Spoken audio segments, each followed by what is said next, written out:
बिना पियाज रसुण रे पानी कखारु को किपरि रंधा जाई परिबो एहार रेसिपी मु आज शेयर करने को जाउछि। एहाको बनेबा पई मु गुटी पानी कखारु नेइछि। पानी कखारु को भल भाबरे धोई तार चोपा छड़ी एहिपरि छोट छोट काटी करी नेइछि। अल्प नड़िया कोरा नेइछि। गुटिए तेजपत्र नेइछि। 5 फुटण अधा चामच टिके कम हेबो आ 2टी सुखिला लंका नेइछि। गोटे चामच चीनी नेइछि। प्रथमे गोटे प्रेशर कुकर नबा एथिरे पानी कखारु को देई दबा।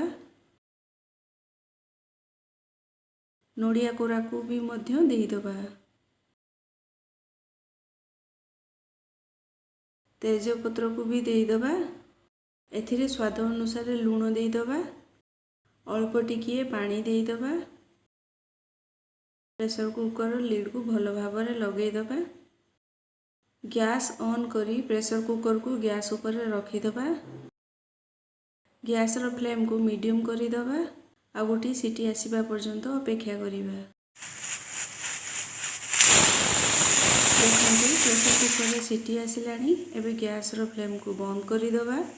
आ प्रेशर कुकर मध्यरु सब प्रेशर सरिया पर्यंत अपेक्षा करिबा। देखंतु प्रेशर कुकर भितरु सब प्रेशर बाहरी गलानी। एबे प्रेशर कुकर रो घोड़नी को बाहर करी दबा। देखंतु पानी कखारु भल भाबरे सिझी जाईची। करेई हमर गरम हे गलानी। एथिरे गोटे चामच तेल देई दबा। एथिरे 5 फुटण आ सुखिला लंका को देई दबा। आ याको किछि समय भाजीबा। फुटण फुटी आसीबा परे एथिरे सिझेई रखिथिबा पानी कखारु को देई दबा। याको भल भाबरे मिसेई नबा। चीनी को एथिरे देई दबा। आमे चीनी सेतिकी दबा जेमिति की पानी कखारु हल्का मीठा लागिबो। एहाको भल भाबरे मिसेई नबा। एबे गैस रो फ्लेम को हाई करी दबा। आ तरकारी रो पानी सुखेई नबा। देखंतु तरकारी रो पानी सुखी आसिलानी। एबे याको भल भाबरे मिसेई नबा। आ गैस रो फ्लेम को बंद करी दबा। देखंतु प्रस्तुत होई गला हमर पानी कखारु तरकारी।